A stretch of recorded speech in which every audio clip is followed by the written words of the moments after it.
also it keeps clubs relevant to new and existing members.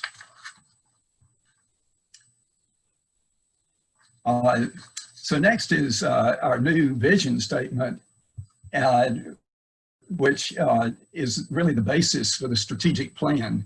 So that together in this vision statement, we see a world where people unite and take action to create lasting change across the globe in our communities and in ourselves. And so what I'd like to do now is just reflect back and think about, you know, we think that we're in very difficult times now with political unrest and with the pandemic and so forth. But when you think that our organization was founded through the vision of Paul Harris 115 years ago, and during the time that our organization has flourished based on its core values, it has lived through multiple pandemics and world wars and depressions and all kind of things you can think of, and here we are still going strong. And so you think that there must be some real intrinsic value in our core values and in what we're all about and what we're trying to do. And so that's an encouragement, certainly, as we go forward. So what I'd like to do is take a minute now. We have a couple of polls that we would ask you about innovation. And I think Carlo is going to help me out with these polls. Correct. You all should see your first poll up on your screen. Now, if you're joining from your phone, it may be a little difficult to see, so I'll read out the question that we're asking those on their tablets and their computers to answer.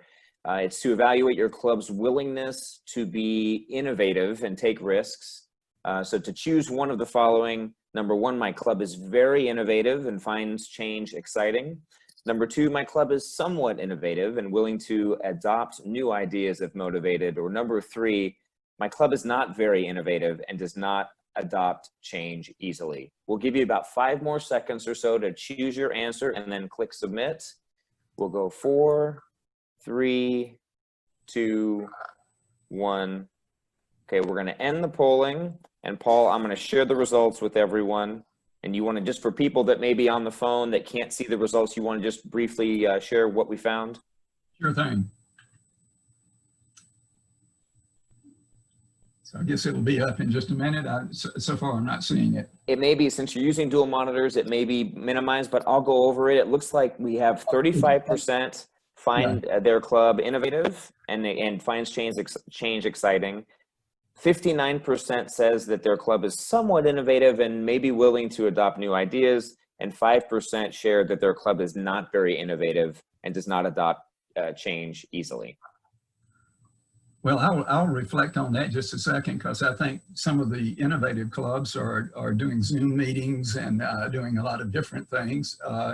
And I would put my club in the middle, because what they're doing is they're meeting every other week. They're meeting on Zoom, and the other weeks they're meeting in person, but they have a Zoom camera in the in-person meeting. So they're appealing to both sides of the equation.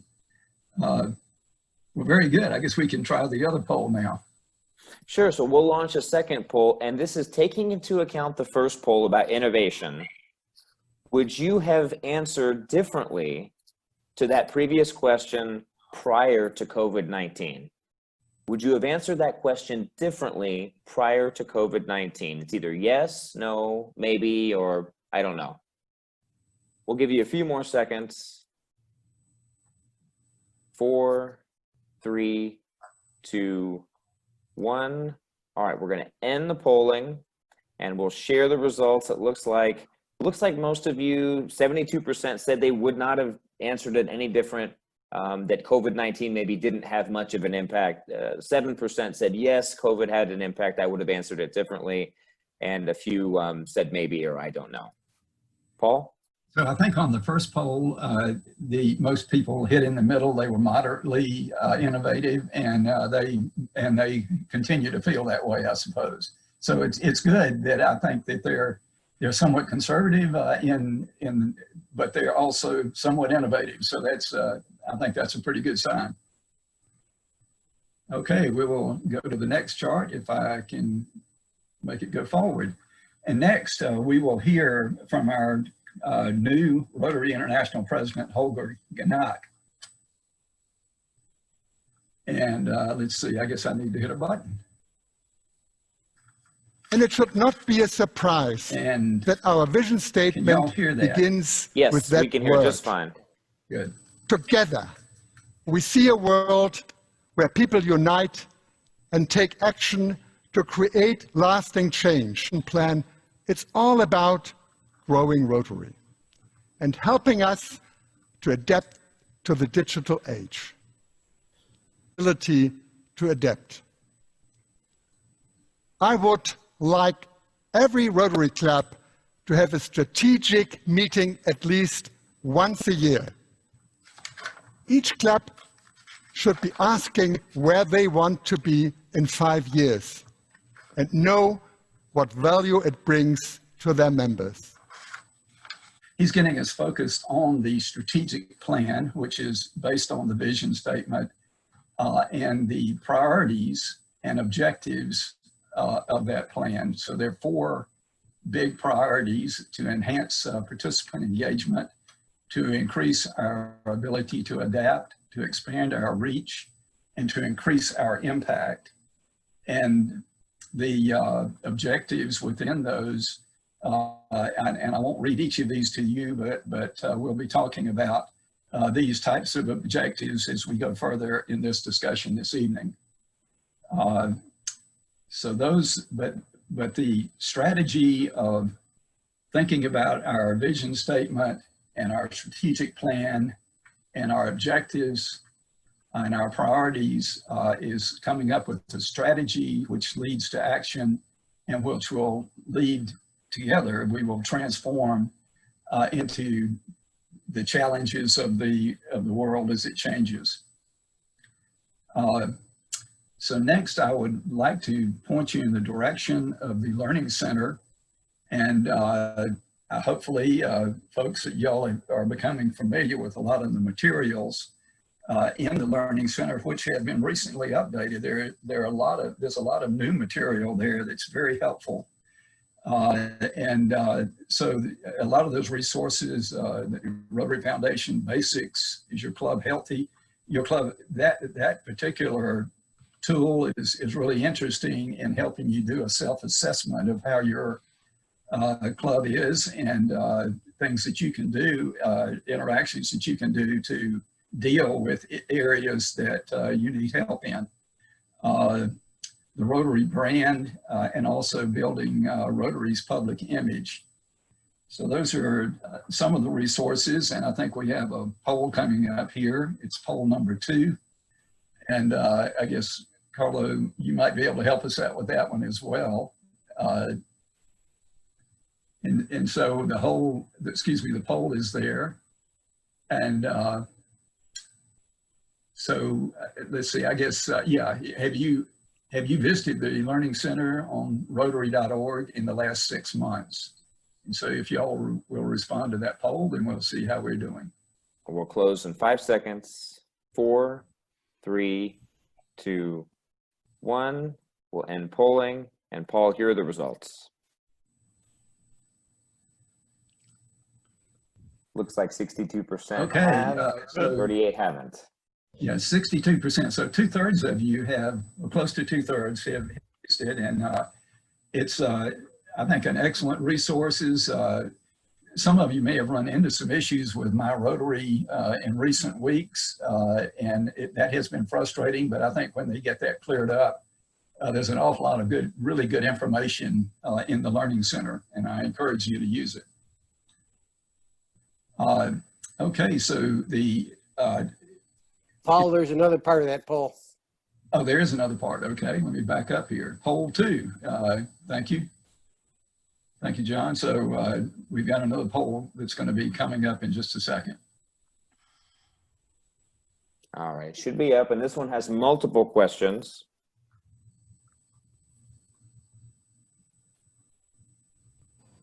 And this one's related, it looks like, to the Learning Center. So I've completed the foundation basics.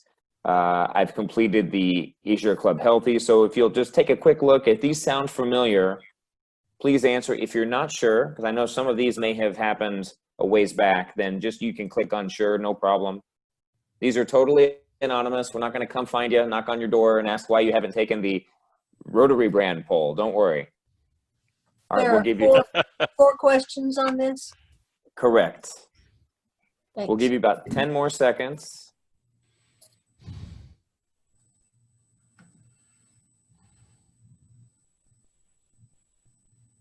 Five, four, three, two, one. All right. So we'll see where we landed here. Paul, take a look.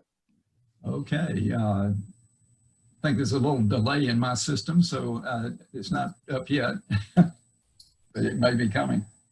All right, I'll start and then jump in if it pops up on yours. It looks like a little more than half have not taken the foundation basics. 2/3 have not taken the Club Healthy, and it looks like that's about. So it looks like about half to 2/3 either haven't or maybe they're not sure that they've taken the these modules in the Rotary Learning Center.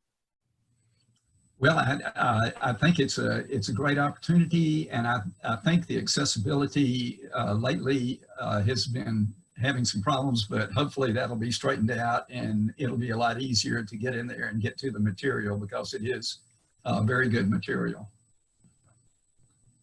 Thank you for your answers to those questions. Okay, so those are the Learning Center resources, and I'll take you next to the breakout topics. And at some point, John, I'm supposed to either switch over to you or Larry, and I can't remember which slide, but in this case, you know, the breakout topics will deal with increasing your impact or for your club to increase their impact in the community, expanding their reach, enhancing engagement, and increasing adaptability. So that's our priorities in our strategic plan, and that's what our breakout topics deal with. And I guess at this point, I think we're turning it over to Larry. Is that correct, Larry? Okay, thank you, Paul. And I want to take an opportunity here to welcome everybody to the Vibrant Club workshop. And I think hopefully you'll find this to be a great learning experience. You know, a comment that in a slide that we saw a while ago was talking about the strategic plan. And I think the key here to think about is taking the strategic plan and converting it to action. And we're not just using action as a figure of speech. It's really intended for everybody in the club to be very active in terms of accomplishing what's set out in the action plan or strategic plan. So, and then once we convert that to action, hopefully with a little bit of planning, well, let me rephrase that, with a whole lot of planning, you know, we can put that action to good use and transform the clubs, and that transformation will result in increasing membership, increasing our foundation giving, increasing our grants, and increasing our image in the community. And that will all transform into more people becoming interested in the club, and therefore more new members and people that are leaders in those communities.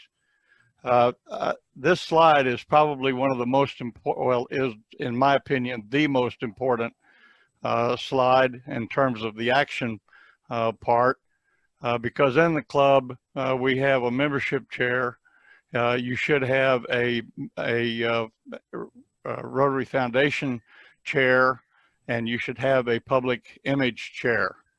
And these people are what I call the key three, and it also applies to the district as well. Essentially these key three people and or functions are not only interested or interrelated, but continuously interacting. Basically, their relationship is symbiotic, which means there's mutualism. They have mutual benefit to each other, and they kind of key off of each other. So it all starts with members, and the more members, there's always constant emphasis on membership and getting new members, and increasing our roles.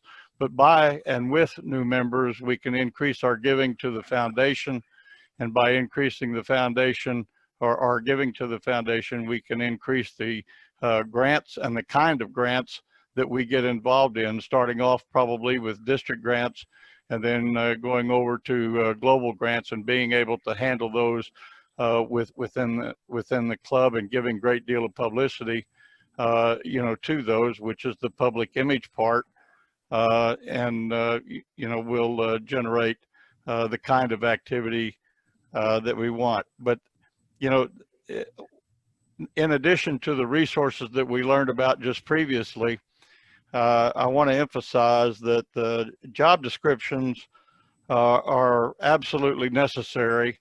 We really need to familiarize ourselves with those job descriptions. They're published in a publication called Lead Your Club.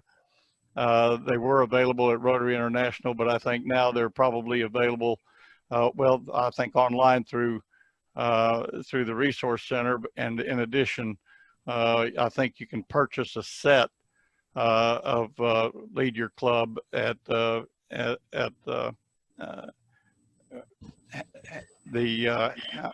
Russell Hampton and also National Awards. So I would encourage you all to get those and make sure that those job descriptions get out to the various committee chairs, particularly these three people. These three jobs must function to their fullest for us to attain the vibrancy that we're really looking for in our clubs. And I think you could tell by the definitions that I gave them a moment ago that how important they are. So it's important that we select people in our clubs that who will work, and emphasis on work, to fulfill the job requirements for these, because the success of the club and increasing membership really keys on that fact. Next slide, please.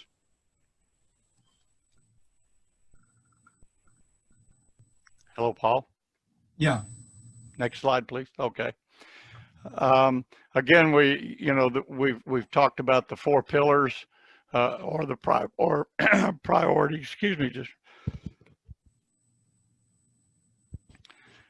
in increasing our impact and expanding our reach. I will, instead of taking time to rehash, some of the subparts, I want to speak to the relevance, of those. And, we focus on the key issues: creating a welcoming environment in a club. And we really need to think that through and see how we're going to do that. Identifying ways to grow Rotary by increasing our ability to adapt and be innovative. And we showed a, at the end of our segment, you'll see a plan that is designed to help accomplish that. And then harnessing the power of technology for easier service and greater accessibility. And I think we're learning that with this COVID-19 experience, and the benefits of having technology and being able to meet online. And, even though we can't meet in person, I find, and my club has met almost from the get-go of COVID-19, we've met online and through Zoom, and we find that to be a great way to meet. So I hope those of you that may not be meeting now will encourage your leadership in your club to possibly use the technology for what it's worth. A big thing here is creating a value proposition, because we're really talking about how members perceive being a member in your club. What are they getting out of it? Why is it valuable to them? and what are we doing to make sure that we're creating that value in the club, because that's what's going to help us acquire new members, and that's going to help us retain new members. And then last on, but certainly not least, is empowering and identifying leaders in the club through the action and through their individualized interest. And, you know, we keep a continuing flow of good and strong leaders in our clubs. So we want to also examine how to develop a multi-year service and giving plan. That again speaks to the Rotary Foundation. I can't emphasize enough about the Rotary Foundation chair in your club. Some clubs don't have that person, and I would strongly encourage you, because of the action plan, but not only because of it, that job is really a very responsible job when we talk about grants and making sure that somebody is in charge of managing that grant process and also acquiring funds to be able to make those investments. So through a multi-year service and giving plan. So Rotary Foundation chair. Also, this year is the first year, but we're putting a block on the signatures for the MOU, Memorandum of Understanding, for grants, and the Rotary Foundation chair will be required to sign that document. We want to know that there is a ongoing person that is in charge of taking care of the foundation aspects because of its importance. Also, we want to assess how focusing on intended impact of a project will create bigger and more sustainable. And you know, the impact of a project is not only going to be beneficial to the receiving end of that, the people on the receiving end, but it's going to be in the community as well. And that's going to be dependent on how well we use public image and get the stories written and get them out to our local newspapers so that the people in the community can become aware of what it is that the clubs are doing. You know, we just had a big project with COVID-19 and with a reverse global grant. Many of us got a lot of publicity out of that, and we put that to good use. So, you know, those are the kinds of things where we talk about creating an impact, you know, because of a project, and that certainly did. And then we want to evaluate how to use the data and how data is important in evaluating the projects, activities, programs, and traditions for relevancy and value to our members. So, you know, that's again part of the value proposition, and that's how we get there. We've got, you know, there are 5 generations of people that we appeal to across the, you know, the spectrum. And these identify, you know, the traditionalists, the baby boomers. We've heard of all of these before and familiar with the dates. Baby boomers, Gen X folks, the millennials, and Generation Z, you know, coming in. So all of these represent different groups. It provides the diversity in age groups of people in our clubs, but we've got to be cognizant on what their needs are and how best to meet those needs within the clubs. So again, that's part of vibrancy and what we need to be focused on. Next slide, please.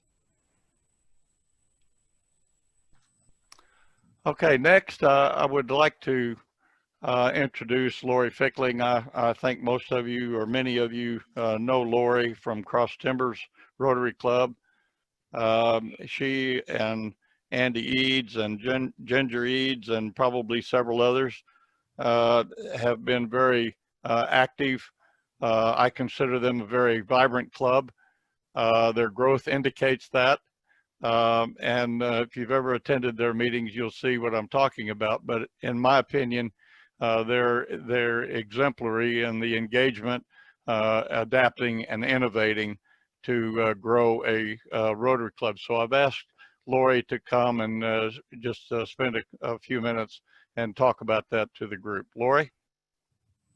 Hi guys, sorry that I'm talking to you with the wind blowing. I just got in Galveston, so I'm here for a few days, but I didn't want to miss this conference, this call.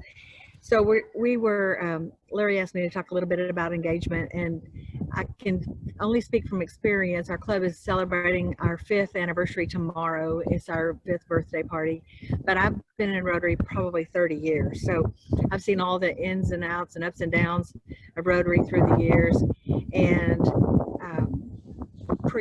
almost pre-technology really, and certainly pre all of what we're doing now. But when we talk about engagement, when we had an opportunity to start a club, we really got to make it kind of what we wanted it to be. It doesn't always stay that way, of course, but but in the beginning, that's at least what you aim for. And what we decided in discussions that follow is that any time in the history of your club is a good time to reevaluate and take a look and see if your club is what you really want it to be. So we've got clubs in our district that are decades old and even 100 years old. And a lot of times in my previous club, we kind of just got in a rut and we did things the way we always did. So a lot of us were able to sit in there and coast and write checks and have lunch and leave. And I think that's a little bit of a habit, a little comfortable habit we get into sometimes. But when we started our club, we were able to say, okay, what do we really want it to look like? So I think it's a good time anytime to stop and take a look and say, does our club look like what we really want it to look like? And we stopped and said, okay, we just wrote all the things on a flip chart. Here's what we want to be known for. And once we did that, we had some direction. I know we've had visioning process that was happening in years past, just last year and prior, and that was been really helpful to a lot of clubs. But you can do this on your own too. And like you guys talked about earlier, part of the strategic plan is getting this, just getting this on paper and saying, what do we want to be known for? And a lot of clubs I can tell you there's 5 clubs in South Denton County, and each of us are known for something different. And it may or may not be good. I think now it is, but in the past it hasn't always been good. It's been a little bit tongue-in-cheek, or, oh my goodness, what are they doing? But when you get to choose that, you get to be what you want to be. And when you have club members in there that are kind of lull, they're just in a holding pattern, that's your opportunity to give them something to do. And thanks, Lainey. Lainey's writing me a note. But I think the best tactic we use in our club, and you guys may use it as well, is that every single person has a job of some sort. It may be very small, but they know that if they don't do that job, it doesn't happen. That's their responsibility. So nobody comes in Rotary and just sits down and has breakfast anymore or lunch anymore. They know that they're a key component in what we do on a weekly basis. And I think that's been really, really helpful in our engagement. And if someone, if you start having disgruntled members, the very best thing, oh goodness, the very best thing to do is have just open conversations and say, what's going on and how can we help? And mostly, what are your ideas, and just put that person to work as well. So I just think that when we rethink our clubs and we just approach it from a fresh perspective, and we realize that everybody wants to feel valued, that's the thing. You may have people that come and sit down and have lunch and leave, but they really do want to be needed. Everybody wants to be needed and feel like they play a role and make a difference. So I think Larry told me I had 3 or 4 minutes, so I probably could talk past that already. But Larry, if you want me to talk more, I can always. But anyway, that's my 2 cents on engagement, and that we always to keep the club fresh and innovative and exciting, and make it a place that people want to be. Everybody, the Rotary Club should be the place you look forward to going to every week, that you can't imagine living without those people, that you can't imagine having a week that doesn't include that. That's how everybody should feel about Rotary. And if they don't, it's time to, again, rethink that and change and freshen up and maybe take a little bit different approach to things. So Larry, I think I went over. Lori, well, actually, I'm taking over from here. Lori, I wonder if you just couldn't comment 2 things. Different things that you folks at Cross Timbers do that's differently. Two that I can appreciate that come to mind. Number one is what you do to induct new members and how you make them feel special. Number two is your clubs within a club. Those are unique ideas. Well, not that induction is a new unique idea. The way you do it is unique compared to a lot of clubs. But anyways, if you could just take 30 more seconds to talk about that. Of course. So we do make everybody feel really special. We have a lot of tradition that we keep in our club, and those inductions become very formalized, and the person who brought them in takes them under their wing. And I think what John is talking about is we have a lot of, we call them fellowships. That's probably not officially what Rotary would call them because their fellowships look a little bit different, but we have people who just come together based on their interests. So we have a wine club, and we have a book club, and we have a camping group, and we have we've had a cooking club before.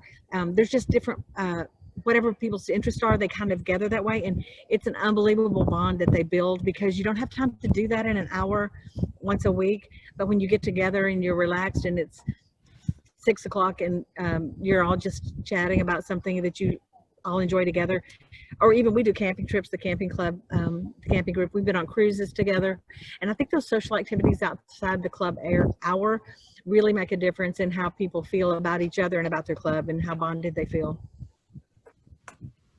Thank you, Laurie. That's and that's the kind of out of the box thinking that we as clubs need to do. Obviously, it has to work for our club, but your particular club, and you're going back to that generational slide that Larry presented. You got 5 different generations, and each communicates in a different way. Each has slightly different values. Each has a different way of thinking about life, and we want them all as Rotarians, and we need to incorporate in there. Next slide, if you would, Paul. Can I say one more thing and then I'll stop talking? When you're trying to recruit new members, it's important to remind them that what you're doing for them is allowing them in a room where people are that they would really never have access to in any other way. So you've got a 29-year-old having lunch with the hospital CEO or the local bank president. Those opportunities, they become friends and they bond, and they don't have to worry about I never will have an appointment with this person. It changes the dynamic because they develop friendships, and it makes these people accessible to one another. And of course, the 29-year-olds bring tons of ideas and different energy, but you are really giving them a gift when you let them in your Rotary Club. Well said, Laurie. As we move forward and we think about what additional resources is Rotary offering us that can help clubs figure out what kinds of things they need to be doing, where can we get these ideas to make change? The online learning center that we talked about earlier has lots of materials to help, but sometimes it's tough to locate, as we mentioned before, and hopefully that's getting better with the redesigned website. So we have some of these same tools. In fact, most of these same tools are on the website under the membership resources guide. I encourage you to check out either place for that. One of my favorites that I've been using for like 5 years now, and with the club I'm involved in, Louisville Morning Rotary, and it's easy to use, is a questionnaire to get the pulse of what your membership is doing. And that assessment tool, of course, is the membership health check. The assessment tool provides a comprehensive, editable set of surveys that you can use with your membership to see what your membership is thinking. Other tools available include the Vibrant Club the membership assessment tool, strengthening your membership, and certainly the Vibrant Club brochure offers some great opportunities to assess your club and with plenty of ideas on how you can apply them to your club. Next slide, please. Oh, I didn't mention the strategic planning guide. I'm sorry. Can't go by without that. We're going to leave to get into breakout rooms here in a couple minutes. And one of the things that I want everybody to understand here is that the purpose of these is for us to give this seminar to ourselves. I would like to have, in each breakout room, and there's 6 of them, I would like to have you openly exchange ideas, brainstorm things that maybe, you know, you've thought for a while that clubs should be doing, and at least your club hasn't.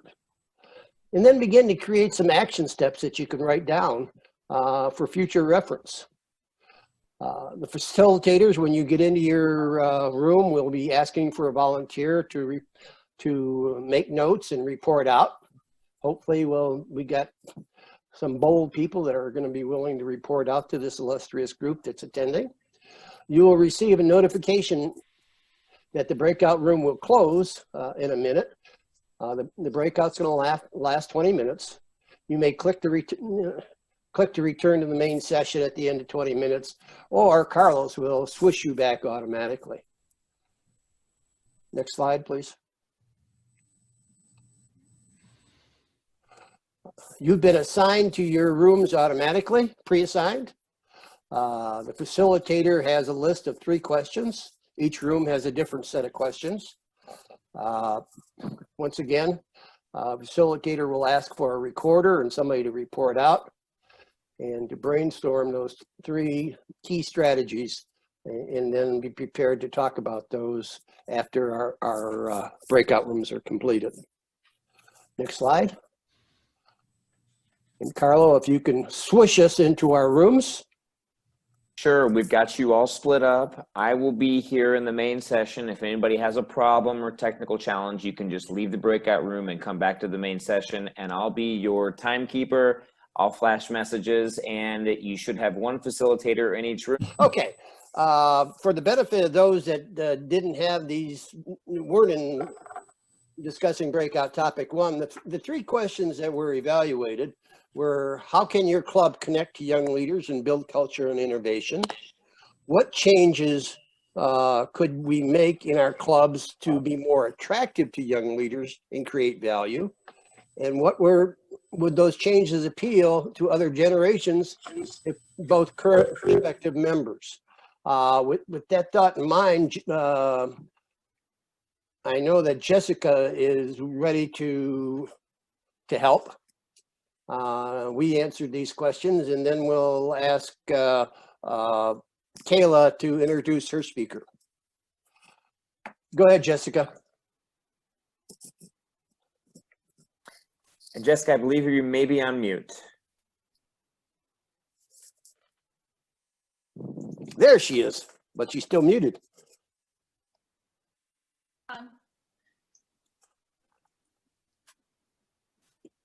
Sorry, big fingers. Okay, so the way that, can everybody hear me? Yes. Yes. Okay. Zoom meetings seem to be a problem. So the idea is planning, doing reach outs through social media. The people or the clubs with younger people are focusing on service. The meetings, one way to innovate meetings would be to sponsor high school kids. Wait, have I gotten ahead by a question? No? Okay. Meetings sponsoring high school kids to come to a meeting to make connections. Hopefully they can meet people that they would not, wouldn't be in their normal realm of friends. One thing we need is more positive press. And that was something that I really pushed at, is that we've done a lot with polio. We've gotten this close. And I know you all saw the big billboards that were all over towns everywhere. I know I saw them all over in California, this close, with every famous person on earth. But we haven't put out billboards now for the whole world to see that says, we're there, we did it, we've solved polio, which we have pretty much other than one country. So we've put in clean water all over the world. We haven't advertised that. I think that needs to be on the front page of the New York Times. Rotary International has to spend that money and do that. That way it will bring people to our individual local clubs, because they'll see, hey, I know what Rotary is about. Now I get it. Now, because they see the wheel, but nobody knows what it's about. I get that question all the time. What is Rotary? Recruit from the Chamber of Commerce, use social media, have get-togethers, beer, wine. Local and international projects are important, and Rotary needs to advertise our successes. We need more positive press. And there is one meeting that is an interesting one, and that's rotating between local businesses, just like Rotary did in the very beginning, and with no meals, no coffee, just 7:30 in the morning. You can be there in person or by Facebook. And I thought that was a great idea because they're moving to different meeting places, just local businesses. What an awesome idea. Thanks. That's a great summary, Jessica. Can we, I would like to ask Janelle Kavanaugh. Their group also spoke on topic number 1. And Janelle, if you could share what your group said about that topic. Yes, how to connect with young leaders and build a culture of innovation. Well, they're already in a culture of innovation, and so we need to really key on that. But what the major point of our discussion was ask them what problems do they want to solve, and then to go further and ask them, what they're interested in, but how they would solve the problem, what their ideas are, and what they will do about it. And this creates ownership of a problem, and it's very local, and of course that can be expanded into international or whatever. And the last point that was made on that topic was that really does create service above self. So. Anything else that was Do you want discussed? all 3 questions? Sure. Okay. Sure.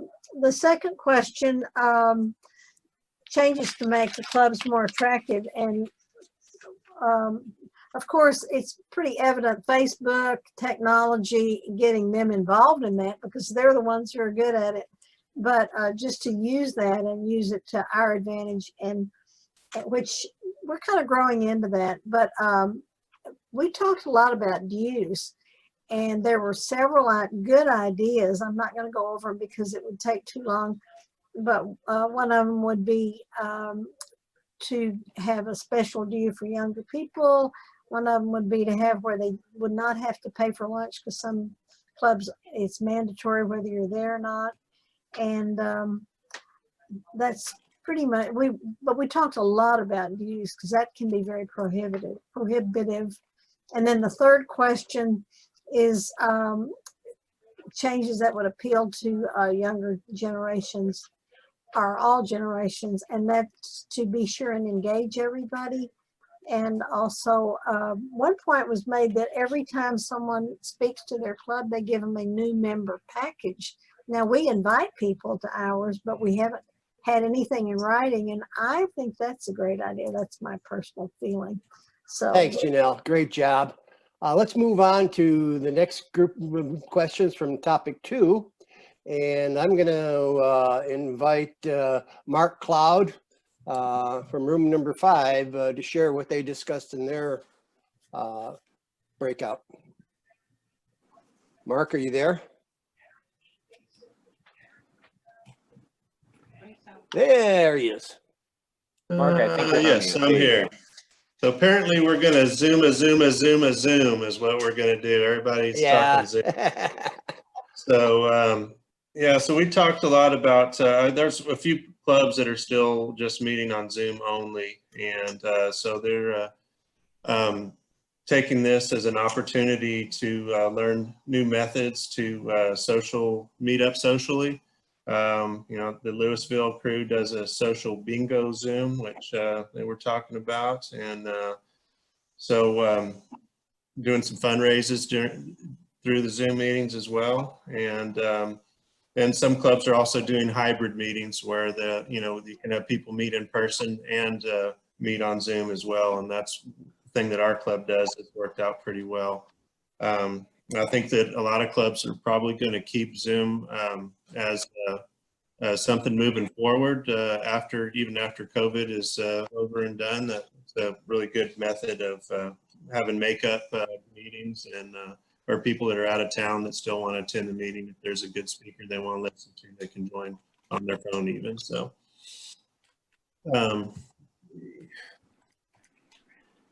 as far as the shelter in place, what we can use to build on to increase member engagement, that I guess COVID has kind of created a need for a lot more service projects. And that's another good way to get people face to face, is to get boots on the ground and interact and help the communities out. So there seems to be a lot more of that going on, and that helps placate the people that don't want to be on Zoom. And then what action steps the club can take to leverage what we're moving on to the future. I don't know that we actually stepped into that too much, but I think that, again, just keeping Zoom as a part of the meeting, or technology as part of the meeting, and being virtual and in person is a good way to keep keep your membership options open that way. So. Thanks, Mark. That's terrific. Who had the other topic too? That would have been. I think I did. Okay, Bob.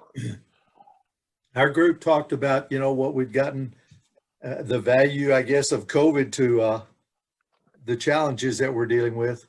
And there's a recognition of the value, particularly of technology specialists, and to enlist those guys to help take initiative and leadership in putting the things together. Seems to me I'm not one of those technology specialists. I got an Amber Alert. Anyway,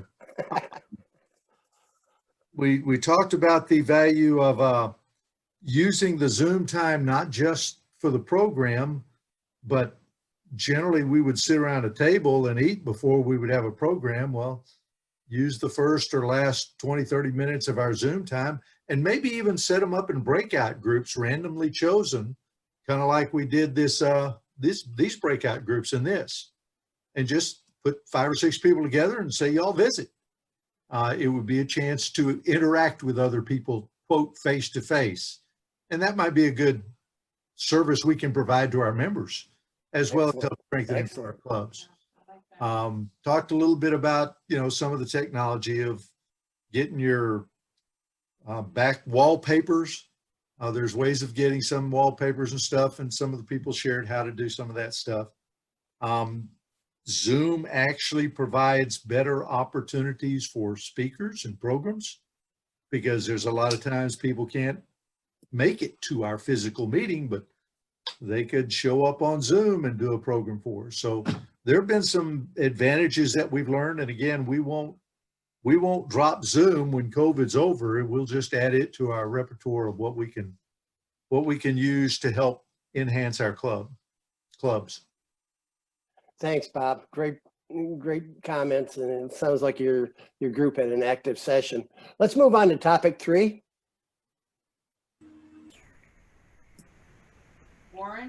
Warren?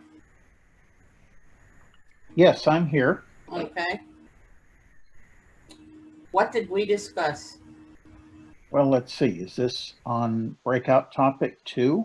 3. No. We did 3. Yeah. Paul, can you advance the slide?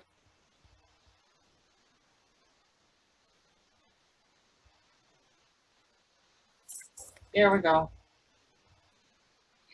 There we go.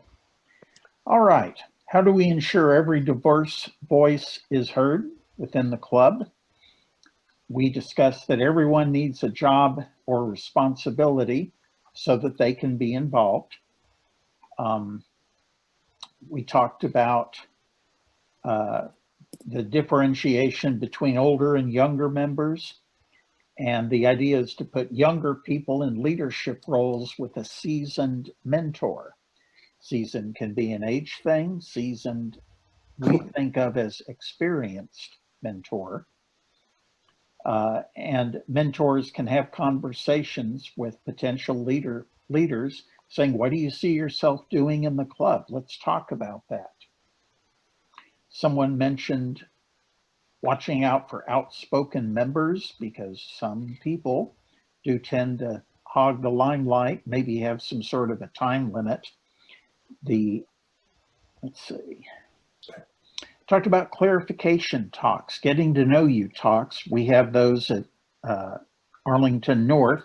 We call it Ask a Rotarian. We also talked about having 2 deep leadership in every position, which I think is a fantastic goal. Also having people call members that haven't been there in a while to see how they're doing. Is it okay? Is there anything we can do to help? We discussed some of the problems between live and Zoom meetings. Some are doing a combination of both and still trying to sort things out. 2 short, concise ideas on how to diversify a meeting or a group. Suggested monthly evening socials with a good program. In our club, we have what we call Fifth Monday, when there are 5 Mondays in a month. We meet at some place, either literally or virtually, purely as a social function, getting to know people.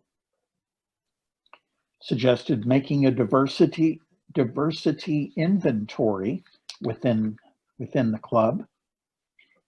Also, target people and demographics that you would like to see more of in the club and be proactive about trying to attract those members.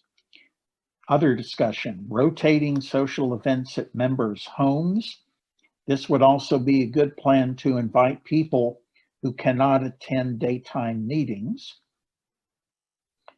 Caution that men sometimes tend to overpower meetings, which makes women feel left out and is a problem in terms of retention and of attracting them in the first place.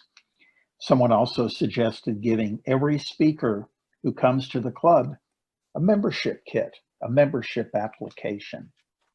So those are the brainstorming and those are great points, Warren. Wonderful report. I really enjoyed it. Who has the last topic 3? That would have been Dan Steele. Marianne McDuff is our speaker. Who? Marianne McDuff. Oh, Marianne, up to the plate, please. Did we lose her? There she is. All right. All right. Well, I was glad to serve with our leader, Dan Steele, our DGN. I appreciate that. We had some really wonderful ideas and we met some new people, which is the other thing about having these types of meetings. And I don't know if Jennifer Ebert's still on but from my club, but I will tell you that having these Zooms meetings really make me appreciate that little Mexican food restaurant our club meets at. So I'm just saying, I am just saying.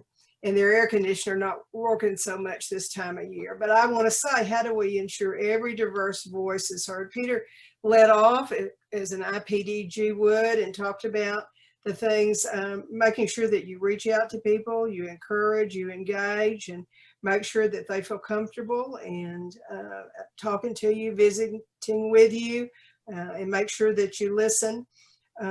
We did talk about women in our group too. Susie McAllister, our strong female president from Arlington, and it was like women are involved heavily in my club, and that's what I'm used to as well. Strong female leadership.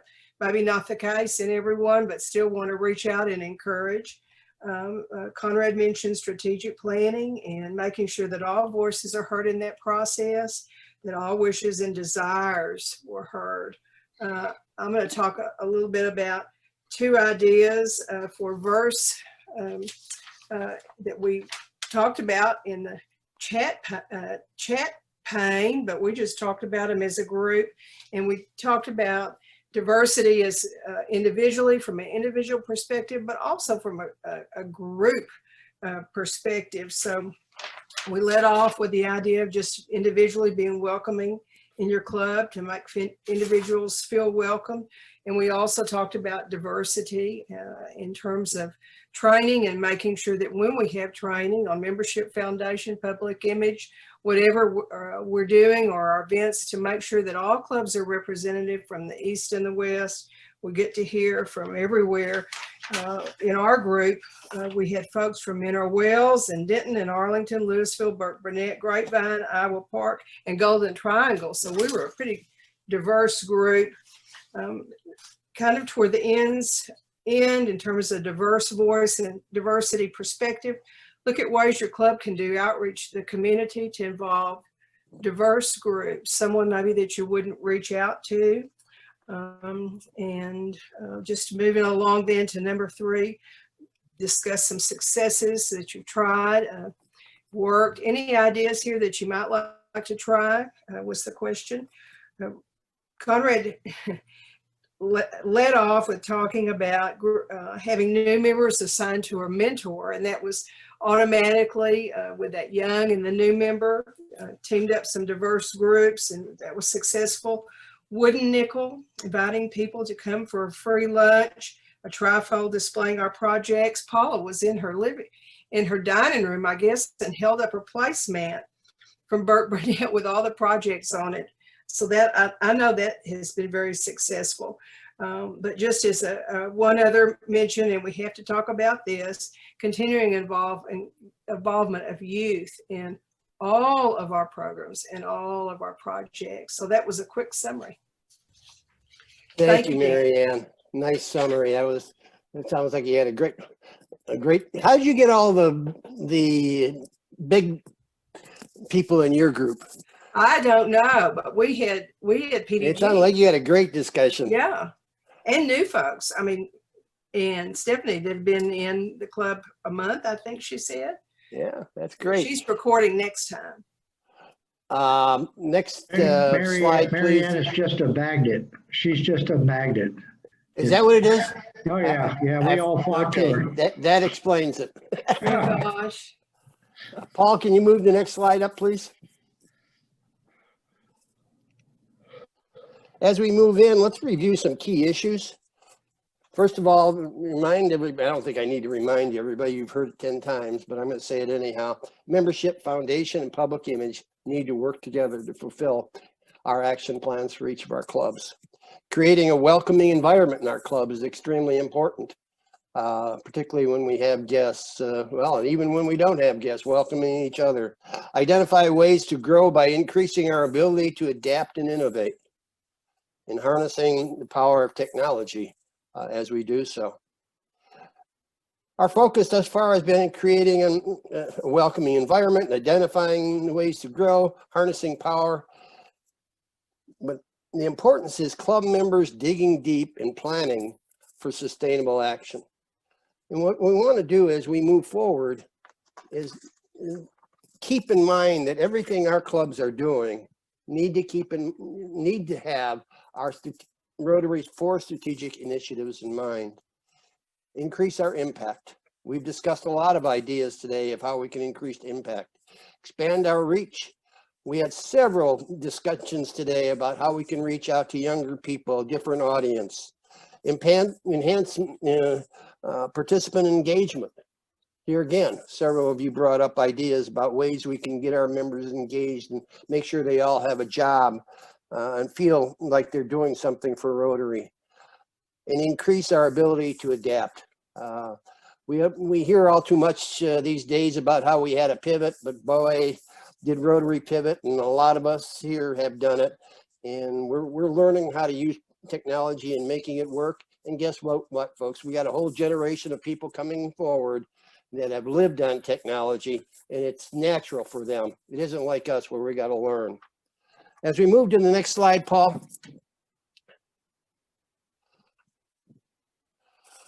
We need to think about, as we move forward, collaboration among everybody in our club, collaboration that leads to a great final product.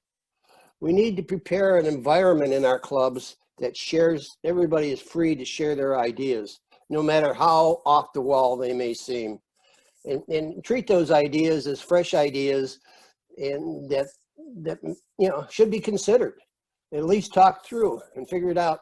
How does that fit into our club's strategic plan? In doing so, we need to create a safe place to test these ideas, to test these concepts. We need to create an environment where we're not afraid to fail. So what? We have a fundraiser and it only raised $100.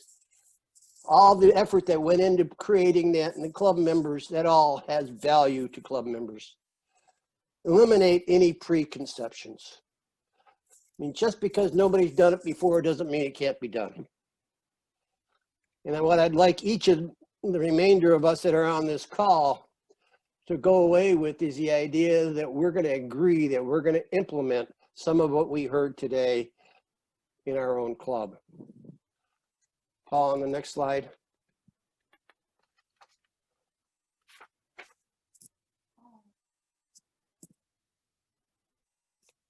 Larry, you're on.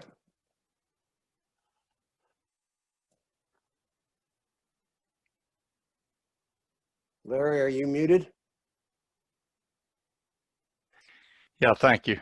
This is an opportunity to impress upon everybody that membership is about acquiring new members and retaining members. We've got to always remember that.